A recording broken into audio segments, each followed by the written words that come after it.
Eu sou Jeane Salles e a minha missão é inspirar e ajudar pessoas a ter uma relação saudável com o dinheiro para que elas possam realizar os sonhos. Vamos agora falar sobre como educar as crianças financeiramente. Eu vou colocar uma pergunta aqui no chat, quero ver qual que é a sua opinião. Você acredita que se você tivesse educação financeira na infância, a sua relação com o dinheiro seria melhor? Escreve aqui para a gente no chat, que eu já vou me apresentar para vocês. Vamos lá, galera, vai digitando aí, colocando. O que você acha? Se sim, digita que sim.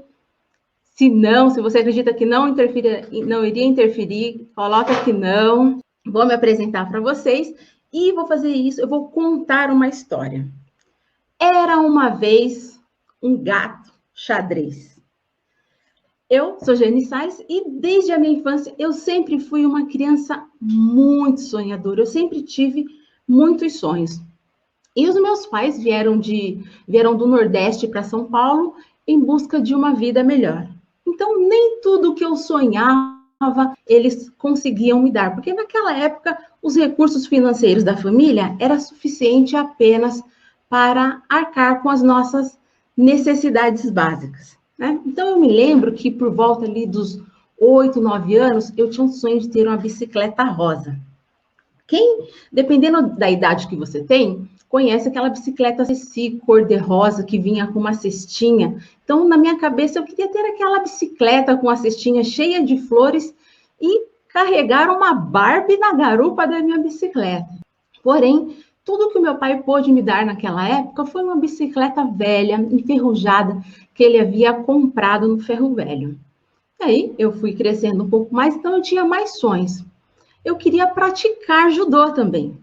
Só que o meu pai me dizia que judô era esporte de menino. E aquilo não ia dar dinheiro também. Porque o sonho dele era ter um filho que jogasse futebol. Os anos foram se passando. E aí, na adolescência, o meu sonho era ter um namorado. Só que na escola os meninos faziam bullying comigo, né? Tem os cabelos crespos, minha mãe fazia várias trancinhas, e aí os meninos me chamavam de Medusa, porque eu tinha aquelas trancinhas. Eu era rejeitada pelos meninos, né? E para piorar a situação ainda, eu me lembro do dia que eu encontrei a minha melhor amiga beijando aquele menino com o qual eu era apaixonada, de olhos verdes, né? Então veio aquele trauma maior na minha vida. Os anos se passaram e aí eu sonhava em ter um filho. Eu queria ter um filho pretinho. Meu sonho era ser mãe de um menino e não era qualquer menino, era ter um filho pretinho. Eu queria casar, eu tinha um sonho de cursar a universidade. Só que também, devido à situação da família, meu pai dizia que era besteira cursar uma universidade. E até porque na escola também eu era uma aluna medíocre, né? As minhas notas eram entre 5 e 6, e cursar uma universidade era coisa de gente muito inteligente, coisa de gente rica. E talvez aquilo não fosse para mim. Os anos se passaram e em 2005 eu me vi endividada, né? E aí eu tinha outro sonho, eu queria sair das dívidas, eu sonhava em ter uma casa, sonhava em ter um carro, e o meu pai também me dizia que eu precisava ter um Fusca, até porque eu iria bater aquele carro. Então, os sonhos, eles sempre fizeram parte da minha vida. E aí, quando eu me vi naquele momento endividada, né, tinha acabado, estava gestante, tinha sido demitida do emprego, mal tinha dinheiro para comprar um enxoval, para fazer o enxoval do meu filho. Então, eu comecei em 2006 a estudar sobre educação financeira para solucionar os meus problemas. Então, eu acompanhava programas na rádio, eu lia livros, eu fazia cursos, e aí eu consegui resolver a minha situação financeira, consegui quitar as minhas dívidas com até 80% de descontos. Eu fiz curso de inteligência emocional, curso de reprogramação mental, eu fiz 2 formações em coach, pós-graduação, especialização, curso em constelação familiar sistêmica.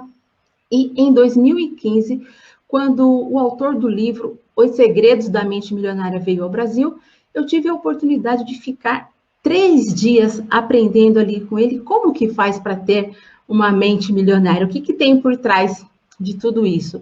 Então, eu quero compartilhar com vocês que, atualmente, eu sou formada em educação física, eu tenho uma especialização em fisiologia do exercício na USP, eu sou faixa preta em judô, eu tenho MBA em Life Coach, sou especialista em educação e coach financeiro, e sou autora dos livros 7 Passos, do e-book 7 Passos para Sair das Dívidas, Pais Parceiros Financeiramente, o livro Diva do Dinheiro, Amar para Prosperar, e o workbook com 11 dinâmicas para ensinar as crianças a realizar sonhos.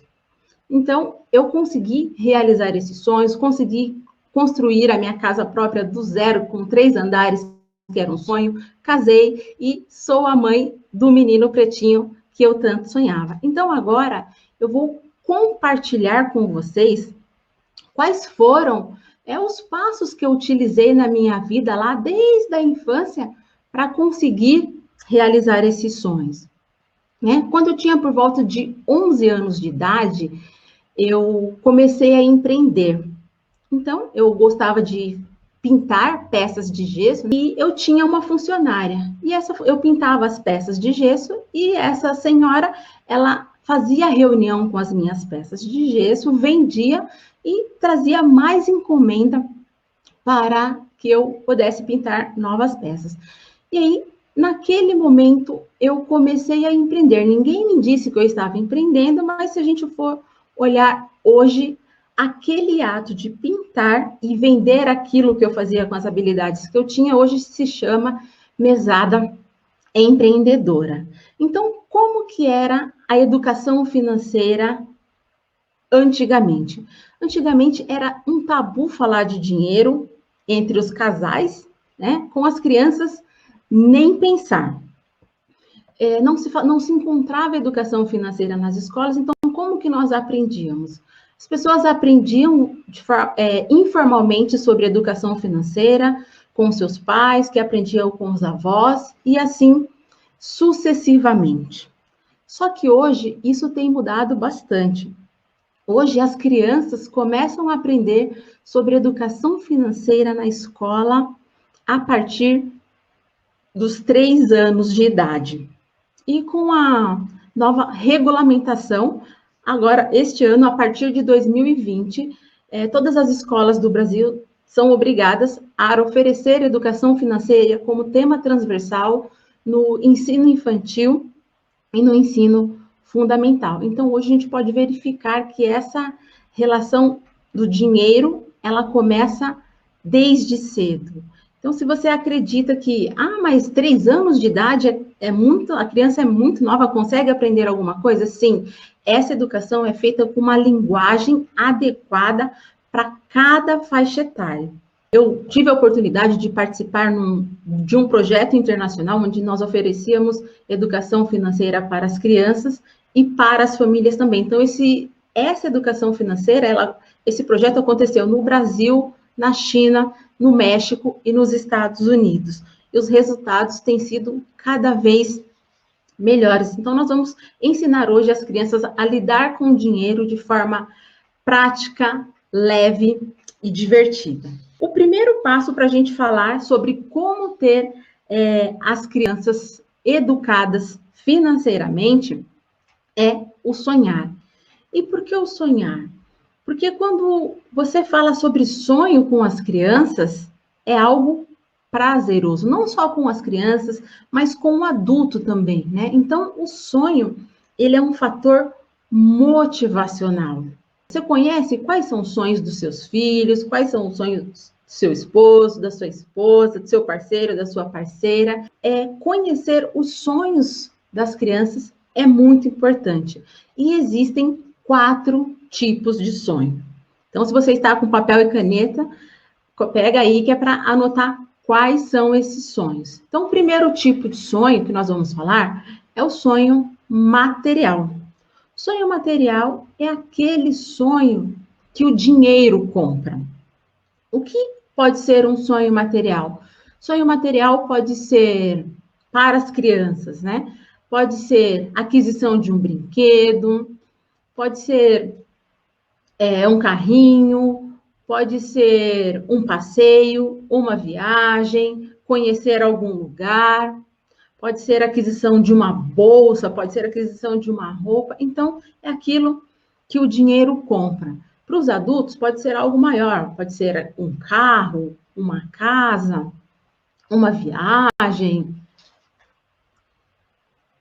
os sapatos, roupas, maquiagens, né? Então, esses são os sonhos que o dinheiro compra. Por exemplo, o sonho da criança é ser um jogador de basquete. Para ser jogador de basquete, não necessariamente precisa, primeiramente, ter dinheiro. Ele primeiro precisa ter habilidades para jogar basquete. E essas habilidades ele pode desenvolver, de repente, praticando basquete na escola, jogando basquete com os amigos na rua, no condomínio, onde ele mora. Outro sonho não material é amar e sentir-se amado. Esse sonho, o dinheiro não compra. O sonho, às vezes, das crianças é ter tempo para estar com o papai ou para estar com a mamãe. Porque, às vezes, os pais trabalham demais e não disponibilizam tempo para estar com as crianças. Então, esses são alguns tipos de sonhos não materiais. O terceiro tipo de sonho são os sonhos individuais. Aqueles sonhos que a criança tem e que é algo apenas dela, para satisfazer as suas próprias vontades. E, por fim, nós vamos ter os sonhos coletivos. Quais são os sonhos coletivos? Sonhos coletivos são aqueles sonhos que você deseja realizar com mais de uma pessoa, envolvendo mais de uma pessoa. Eu me lembro que, algum tempo atrás, o sonho do meu filho era realizar uma festa do pijama, ou seja, ele tinha um sonho, mas que fazer uma festa do pijama sozinho não fazia sentido nenhum para ele. Então, ele queria convidar lá meia dúzia de amigos para realizar esse sonho, passar a noite inteira jogando videogame, fazer cachorro-quente, brincar, guerra dos travesseiros. Então, esse é o tipo de sonho coletivo. O segundo passo para ter crianças educadas financeiramente é acreditar. E o que é o acreditar, né? O acreditar é aquele pensamento que você coloca na sua cabeça como verdade. Tem uma frase do Muhammad Ali que ele diz o seguinte: o impossível não é um fato, é apenas uma opinião. E quando a gente fala desse acreditar, os pais têm um papel fundamental na vida dos filhos. Dizem que quando as crianças realizam os sonhos, 50% da responsabilidade é dos pais. Quando elas não realizam os sonhos, 100% de responsabilidade é dos pais. Né? E por que isso acontece? Porque, às vezes, os pais são as primeiras pessoas a matar o sonho das crianças.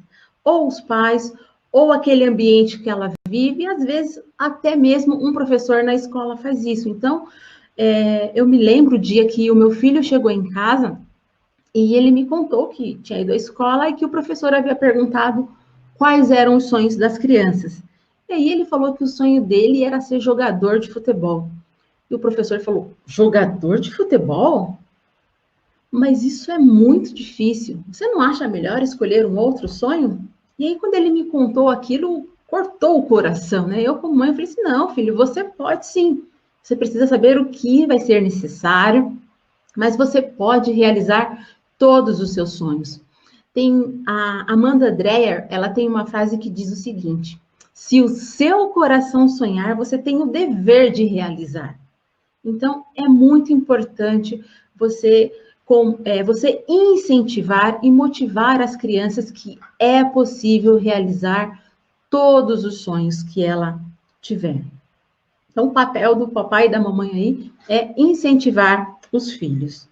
O nosso terceiro passo é o planejar. Então, nós vimos lá que existem 4 tipos de sonhos, porém, para que seja possível realizar esses sonhos, nós conversamos com as crianças sobre o fator tempo. As crianças precisam aprender a planejar para realizar o sonho, porque senão o sonho vira um pesadelo. E o nosso papel aqui é ajudar as crianças a transformar sonhos em realidade. Então, quando nós estamos conversando com as crianças, o tempo delas é diferente do tempo dos adultos. O sonho de curto prazo, as crianças devem ter, 3 tipos de sonhos, né? Nós falamos 4 tipos de sonhos com relação ao modelo dos sonhos, e agora nós vamos falar sobre 3 tipos de sonho com relação ao tempo. Então, planejar. Sonhos de curto prazo são aquele que as crianças desejam realizar no período de até 3 meses. Médio prazo. Sonhos que as crianças desejam realizar no período de até 6 meses. E sonhos de longo prazo, aquilo que a criança deseja realizar no período de até 1 ano. Então, curto 3, médio 6 meses e longo 1 ano. Quando nós estamos falando com o adulto, esses prazos são diferentes. Para o adulto, o sonho de curto prazo é aquilo que ele deseja realizar no período de 1 ano, médio prazo, num período superior a 1 ano e inferior a 10 anos.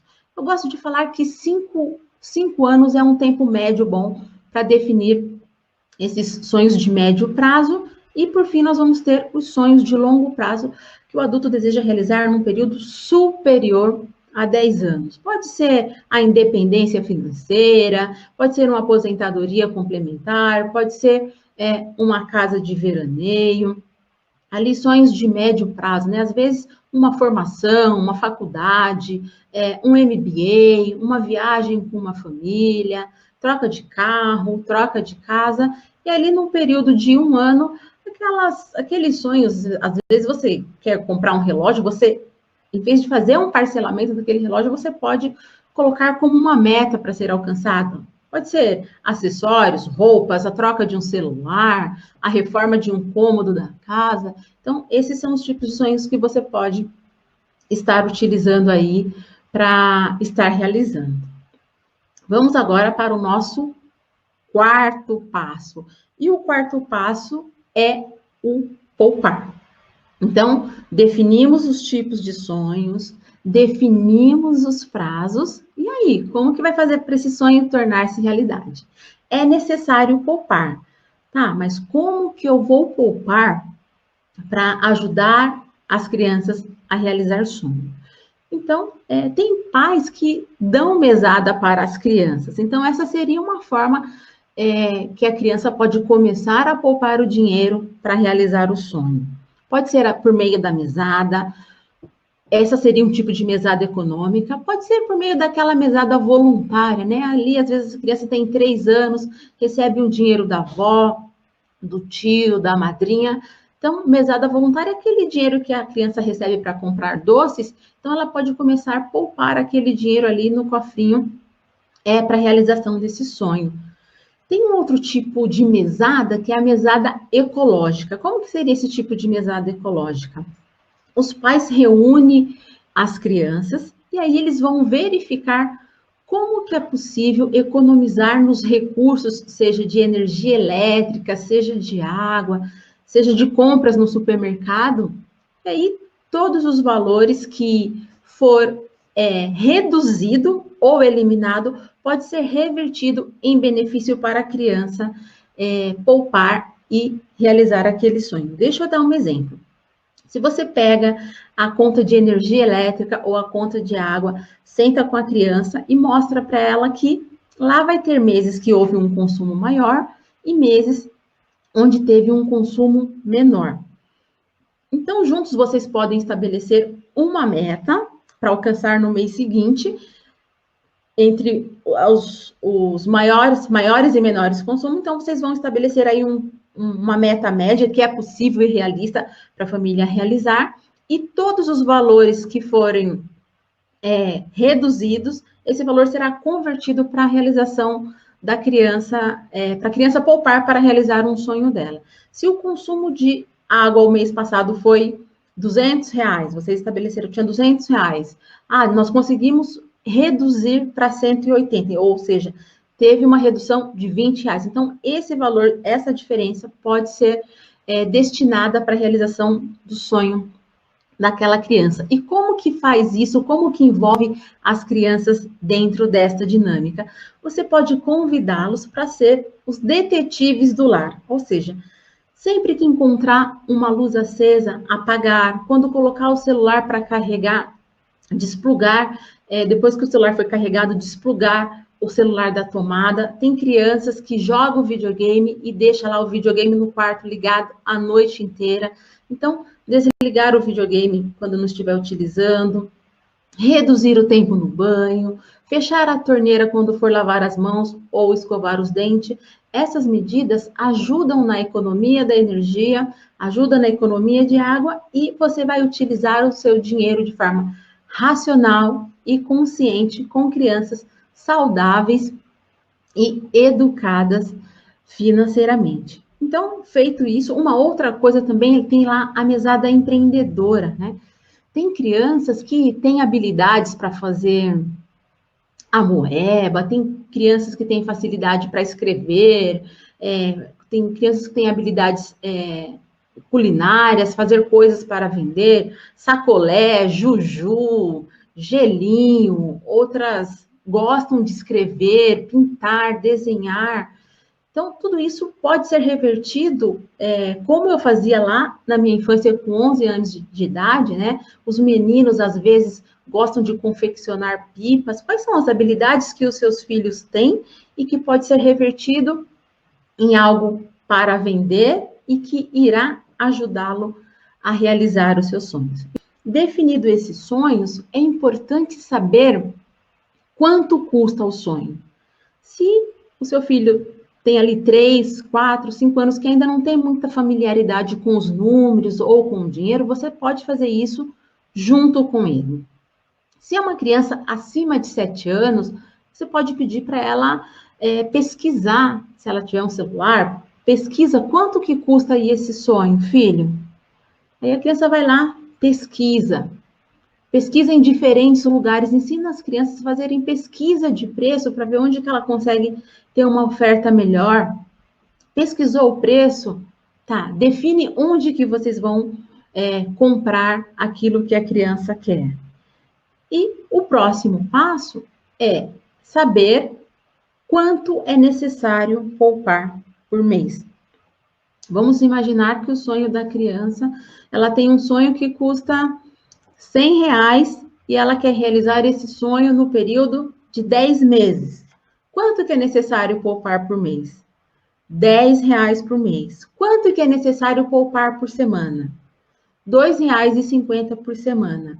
Qual é a estratégia que ela vai utilizar para conseguir R$ 2,50 por semana? Então, você define isso junto com seu filho. É importante também, quando a criança define um sonho, ela saber por que aquele sonho é importante para ela. E essa pergunta faz toda a diferença para na hora que ela quiser desistir do sonho, ou essa semana eu não vou poupar, ela saber que quando ela escolheu aquele sonho, tinha um porquê. E até se você quiser antecipar um pouco mais, vai falar assim, tá, qual que é a estratégia que nós vamos utilizar quando você falar que não vai poupar o dinheiro? Então, você antecipa algumas ações, alguns sabotadores, né, que acontecem com os adultos e com as crianças também, para evitar que ela desista dos seus sonhos. E é muito importante que, uma vez que você estabelece o valor para a realização daquele sonho, quando a criança juntar aquele montante, que ela realize este sonho. Realizou um sonho, aquele sonho que era de médio prazo já está virando de curto, o de longo está virando de médio, e é importante que ela sempre tenha 3 tipos de sonho, porque ela consegue realizar um que é fácil, ela se sente motivada para ir realizando cada vez mais sonhos. E aí você deve estar se perguntando, né? Mas será que isso funciona mesmo? Será que dá certo? Meu filho, eu educo ele financeiramente desde os 4 anos de idade.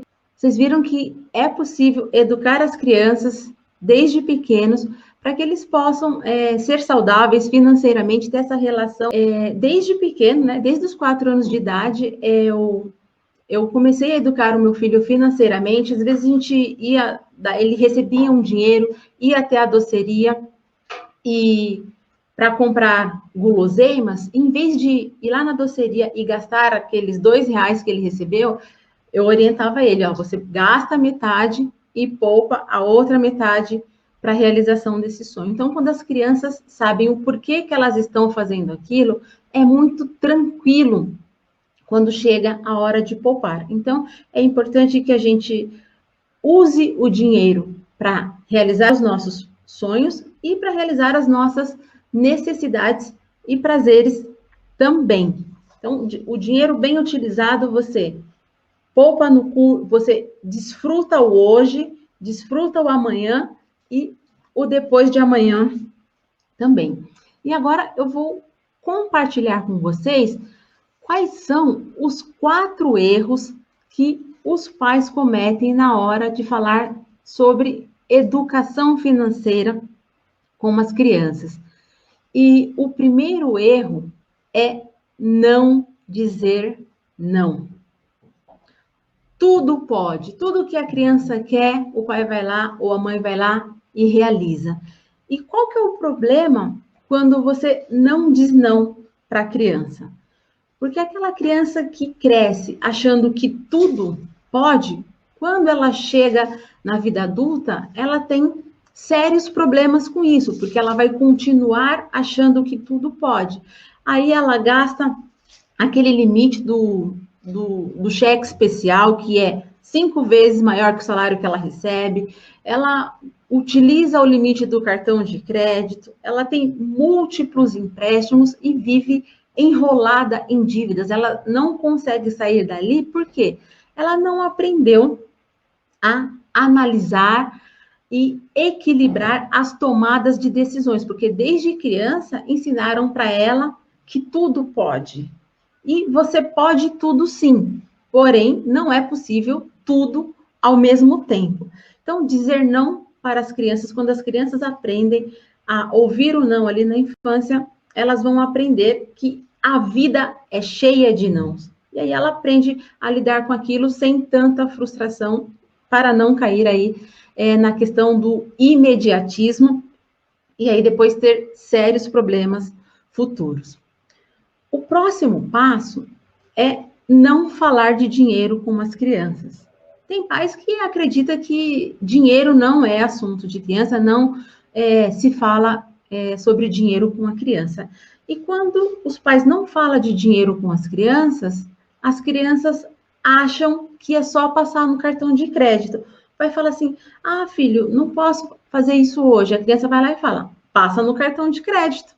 Então, ela não entende que o cartão de crédito, se você compra no cartão de crédito, você vai precisar de dinheiro para pagar aquele cartão de crédito também. E quando as crianças, desde pequenininho, começam a ouvir sobre dinheiro, ter essa relação com o dinheiro, ela vai começando a entender que ela vai precisar fazer algumas escolhas. No começo, eles não gostam muito, reclamam. Eu me lembro que o meu filho falava que gostava mais do meu esposo do que de mim, porque eu falava mais não para ele, né? Mas com o tempo ele foi entendendo que o não faz parte do processo, que para se conseguir algumas coisas, às vezes é necessário abrir mão de outras.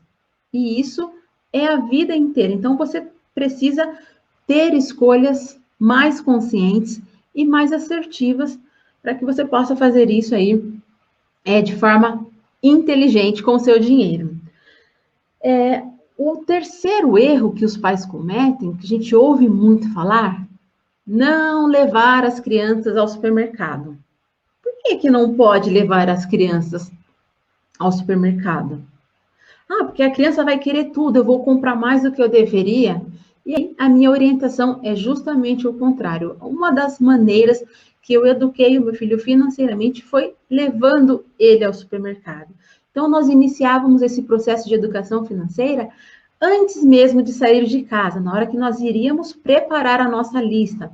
o que é que nós já temos? O que é que nós vamos comprar? Qual que é o valor do montante que nós temos disponível para aquela compra? Claro que todo esse detalhe do valor disponível para compra, não necessariamente você precisa informar para a criança, mas o processo da lista, ele é importante. E com meu filho eu fazia diferente. Eu estipulava um valor que ele tinha para gastar no supermercado. Então, com esse fato, vai dar um exemplo, estabelecia R$ 50, o seu valor é de R$ 50 para você consumir no mercado. Então, faz a sua lista, o que você precisa, e lá no supermercado eu orientava. Então, nós pesquisávamos preço, comparava valores dos produtos, e aí ele ia precisando fazer escolhas inteligentes, porque se ele escolhesse 5 itens do mesmo produto, ele não iria conseguir comprar os itens. Quais eram os valores? Então, a partir de 7 anos de idade, ele olhava os valores dos produtos e ia fazendo as escolhas. Quando chegava na hora do caixa, a primeira compra que nós passávamos era dele. E aí ele ia acompanhando a contabilização, a contabilidade desses valores lá quando o caixa ia digitando. E aí, às vezes, tinha R$ 5, ele estava lá com 3 itens, né? Às vezes errava nos cálculos. E aí, o que você vai levar? Não dá para levar tudo. E uma vez estabelecido o valor, os pais não devem modificar esse valor ou querer resolver esse problema para o filho. Ele precisa tomar essa decisão de forma bem consciente. E, por fim, o quarto erro que os pais cometem é não ensinar as crianças a investirem. Se a gente pensar, tudo na vida tem um preço. Se a criança deseja conseguir algo, ela vai pagar um preço por aquilo. Seja precisando se dedicar mais, tendo paciência para esperar o tempo, né? Às vezes as crianças elas não têm muita paciência para aguardar a data da realização daquele sonho. Ela quer aquilo tudo de imediato. E aí eu gosto de comparar essa questão do investir como cuidar de um jardim, né? Quando a gente vai cuidar do jardim, primeiro a gente precisa jogar a sementinha, depois regar a sementinha para depois colher os frutos. Então, entre você plantar a semente e colher os frutos, existe um fator chamado tempo. Para a criança, para a gente gerar um filho, é necessário 9 meses, esperar 9 meses de gestação. Então, a gente começa a ensinar para as crianças dessa forma que elas entendem, não é tudo de imediato, precisa ter paciência, precisa ter dedicação. Se você quiser, você até pode usar um calendário, dependendo da idade da criança, né, para ela ir ticando ali, acompanhando quantos dias já se passaram, fazer uma lista de quanto que ela já conseguiu poupar. Com as crianças pode fazer isso de forma semanalmente, né? Pensando num sonho aí de curto prazo, que envolve um período de 12 semanas, então pega um calendário, coloca lá ao lado, toda vez que a criança depositar um valor lá no cofrinho dela, você pode anotar ou pedir para a criança anotar numa folhinha quanto que ela já tem, para ela ir fazendo esse acompanhamento e tendo esse controle de quanto que ela já tem poupado. Só que não adianta nada esses 4 passos que eu falei para vocês, esses erros, se você não agir. Então, para que você consiga realmente ter filhos saudáveis e educados financeiramente, é importante agir. Tem uma frase que diz, Albert Einstein diz que insanidade mental é você fazer tudo da mesma forma e querer resultados diferentes. E qual que é o seu próximo passo agora?